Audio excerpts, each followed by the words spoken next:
d'accueillir Gilles Babinet. Alors, je connais Gilles depuis plusieurs années. C'est vraiment un entrepreneur qui a réalisé de grandes choses dans sa vie, qui est professeur associé à Sciences Po, qui est expert auprès de l'Institut Montaigne, qui est ambassadeur numérique auprès de la Commission européenne, en fait, qui a beaucoup de casquettes et qui a surtout la capacité de comprendre la technologie, de prendre peut-être un peu de recul. Gilles, tu as dans l'audience en fait des étudiants, des enseignants-chercheurs et des anciens élèves.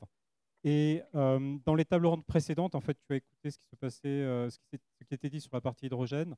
Il y avait une table ronde avant sur numérique et environnement où il a été beaucoup question d'éthique, d'impact du numérique sur la société et des sujets de privacy également. Donc, je pense que ton éclairage sur tous ces sujets va être vraiment le bienvenu. Encore une fois, un grand merci pour avoir accepté de nous rejoindre ce soir dans cette conférence.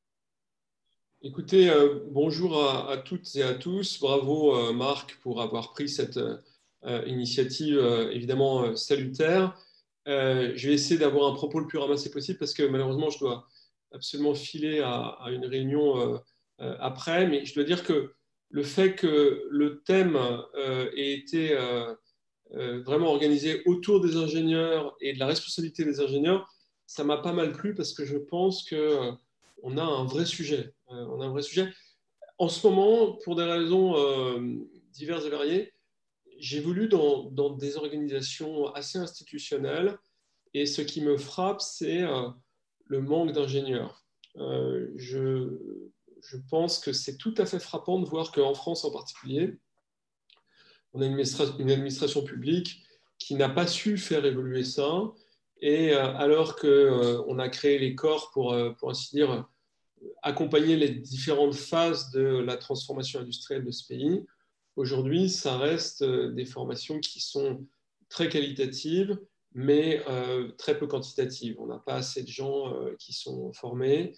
Et l'évolution de ces ingénieurs des corps au sein de l'administration publique ne me semble pas être ce qu'elle devrait être, c'est-à-dire leur permettre de prendre de grandes responsabilités au sein des administrations, en dehors des administrations strictement techniques, comme par exemple la DGE ou d'autres du même type.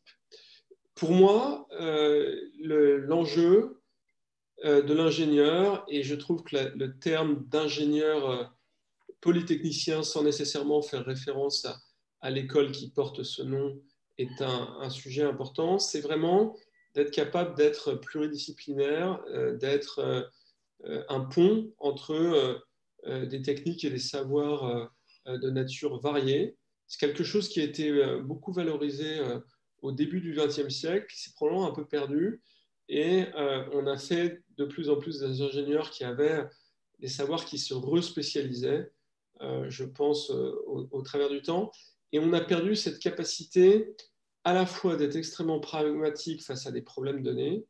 Moi, je ne sais pas si, comme moi, vous lisez ce que l'on apprend sur le fait de mettre en œuvre, par exemple, des systèmes de collecte de data pour faire de l'épidémiologie dans le cadre de la crise du Covid, ou de la capacité à sélectionner des masques qui sont efficaces et d'aller les commander un peu partout là où ils se trouvent, et donc de comprendre techniquement ce qu'il y a dans ces choses-là.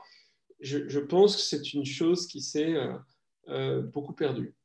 Et il y a deux, trois points que je voudrais faire assez rapidement à cet égard. D'abord, je pense que les ingénieurs doivent prendre la parole. C'est important. Ce n'est pas forcément quelque chose qui est, je dirais, très répandu dans la culture de l'ingénieur, le fait de s'engager, de s'exprimer. Et on a plutôt tendance à chérir finalement le fait de maîtriser un savoir technique, et c'est tout à fait noble. Et je pense que c'est important que les ingénieurs rentrent dans le débat public en tant qu'acteurs de la société civile et finalement, entre guillemets, soit une forme de force qui vient compenser, à mon avis, la présence beaucoup trop importante des juristes et des gens qui sont formés à l'administration publique. Euh, on voit bien que les dysfonctionnements très, très souvent pointés de notre État, à mon avis, en tout cas l'analyse que je fais, vous êtes libre de ne pas la partager, sont pour moi beaucoup le fait d'une endogamie dans les formations, dans la culture et dans la façon dont les gens sont promus au sein de l'État. Ça, c'est vraiment une chose qui est importante. Donc, exprimez-vous, prenez la parole, participez au débat public, au débat politique, à tous les débats que vous voulez, mais vous avez des choses à dire, c'est des choses qui sont rares, et vous avez une capacité d'explication qui est importante, parce que vous comprenez des choses que beaucoup de gens prétendent comprendre sans les comprendre. Et ça, c'est essentiel. Deuxième chose, c'est, je pense que ce n'est pas la peine de le redire, mais je vais quand même le dire, c'est les sciences du code, qu'il s'agisse de maîtriser du basique Python ou de mieux comprendre ce que c'est que les réseaux de neurones convolutionnels, ont un avenir extraordinaire devant elles. C'est-à-dire que tout le monde sait que c'est bien d'être codeur, mais je pense que si je disais qu'à mon avis, le besoin que l'on a rencontré, il est encore très faible par rapport à ce qu'il sera demain, ça, c'est peut-être quelque chose qu'on a moins à l'esprit. Moi, ce que je vois, c'est que de plus en plus, on m'appelle en me disant je cherche des codeurs partout, en France, aux États-Unis ou ailleurs. Et les gens qui ont à la fois, je dirais, une culture de l'ingénieur, c'est-à-dire le fait d'être capable de souder des éléments qui sont relativement distants entre eux et qui, de surcroît, maîtrisent le code, à mon avis, ça sera vraiment des princes dans le monde de demain. Cette culture du code, si vous l'avez, tant mieux, cultivez-la. Si vous ne l'avez pas, essayez de l'apprendre. Elle est vraiment absolument fondamentale. Et si vous la doublez d'une capacité d'explication, je pense que ce sera vraiment extrêmement, extrêmement important. Troisième aspect et dernier aspect qui est important, c'est que je pense que quelque chose qu'on n'a pas encore vu, et je pense qu'il faut le cultiver, c'est clairement une fusion entre les sciences du numérique et les sciences de l'environnement. Je suis frappé d'observer que quand, par exemple, je cherche à comprendre ce qui se passe dans des chaires qui traitent d'agroécologie et de numérique, il y en a une poignée. Il y a, par exemple, une chaire à Grignon, il y en a une autre à Montpellier. Peut-être vous en connaissez d'autres, moi je n'en connais pas d'autres, je ne les ai pas identifiés. Et on pourrait reproduire ça dans beaucoup de thèmes qui sont très liés à l'environnement. J'entendais à l'instant qu'on parlait du véhicule à hydrogène. Bon, je pense que le fait d'être capable de comprendre comment fonctionne un véhicule à hydrogène et en même temps d'avoir des connaissances en machine learning, ça fait beaucoup, beaucoup de sens. Voilà. Or, ces disciplines, c'est très disparate. C'est-à-dire qu'il peut y avoir un coup de bol et quelqu'un qui a décidé d'avoir une bonne expertise dans ce domaine, mais ce n'est pas systématique. Et c'est quelque chose qui mériterait de l'être, parce qu'on va se rendre compte que voilà, faire fonctionner ces technologies, ça nécessite beaucoup de systèmes prédictifs, de systèmes intelligents.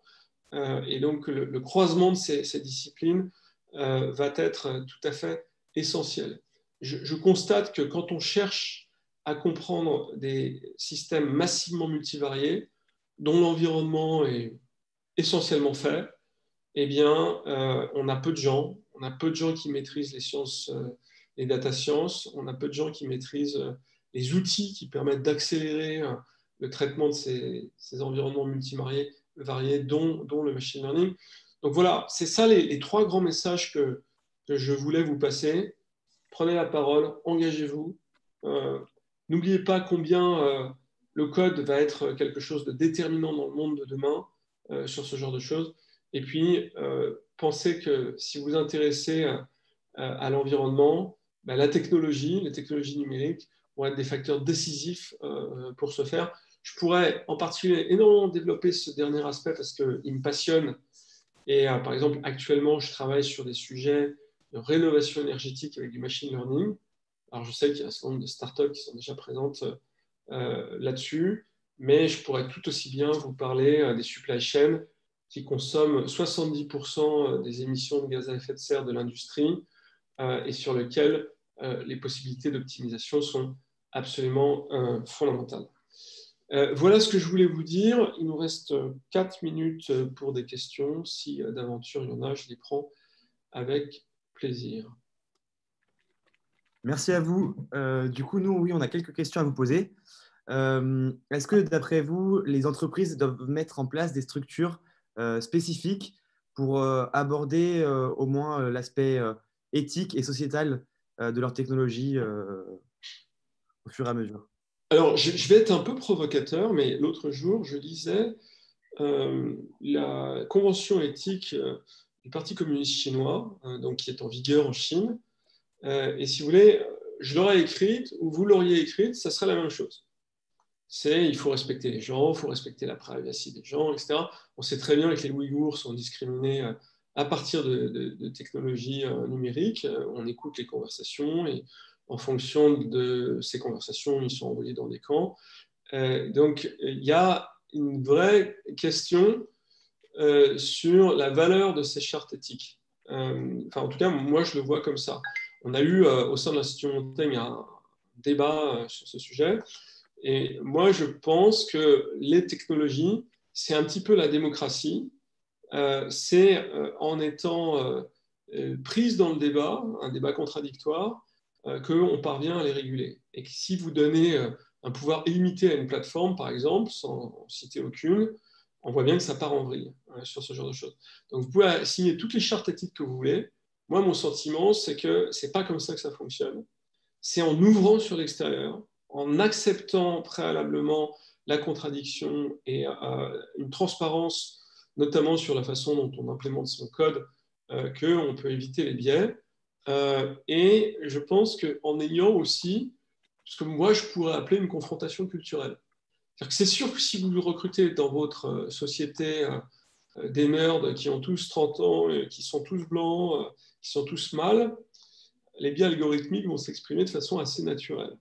Et donc, c'est quasiment un projet, une vision de l'entreprise radicale qui permet d'éviter ça. Pour ceux que ça intéresse, je suis en train de penser à organiser une conférence sur tout ce qui est intersectionnalisme et intelligence artificielle, parce que je pense que c'est comme ça qu'on peut réussir à dépasser ces sujets, et encore une fois, pas en les enfermant dans des chartes éthiques qui, à mon avis, n'ont que peu de valeur. Donc, concrètement, selon vous, pour nous, les étudiants, comment on pourrait préparer toutes les dimensions éthiques que vous venez d'aborder? En allant faire des débats dans la société civile. Je trouve que c'est vraiment, en plus, c'est une mission de l'ingénieur qui devrait faire partie de son serment d'Hippocrate, c'est-à-dire que des ingénieurs, ils devraient vraiment aller à la rencontre des sociétés civiles, expliquer les techniques, on en a énormément besoin. Moi, je voulais lancer une initiative qui s'appelle Café AI, qui consiste à aller faire des débats sur l'intelligence artificielle dans les territoires, dans la ruralité, auprès de toutes les tranches de la population. Malheureusement, je n'ai pas eu le temps de la lancer, je ne suis pas vraiment beaucoup occupé de ça, mais je pense que c'est absolument indispensable. Et les ingénieurs devraient porter ce débat et confronter finalement aux vraies interrogations finalement des citoyens, des gens, de tout le monde. Je suis sûr qu'ils auraient beaucoup plus d'input pour la façon dont ils allaient programmer leurs algos qu'en fonction de chartes AI qui auraient été créées hors sol au sein, par exemple, de leurs entreprises. Je suis vraiment désolé, mais il faut absolument que je parte. Je vais devoir aller faire un débat à la télévision sur ces histoires de régulation des plateformes, etc. J'ai accepté de prendre ça dans le contexte un peu dramatique que vous connaissez et je ne suis pas maître des horloges. Merci infiniment, Gilles, pour ton temps et pour ton point de vue et cet échange. Je vous recommande de suivre en fait Gilles Babinet sur LinkedIn pour vous tenir au courant de tous les débats auxquels tu participes. Twitter, je suis plus disruptif sur Twitter que sur LinkedIn. Merci à nouveau, vraiment. À bientôt et bravo encore une fois à Marc et à tous ceux d'entre vous qui ont organisé cette rencontre. Je trouve ça super. J'aurais adoré être plus longtemps parmi vous et je salue Frédéric Bruel que je vois ici.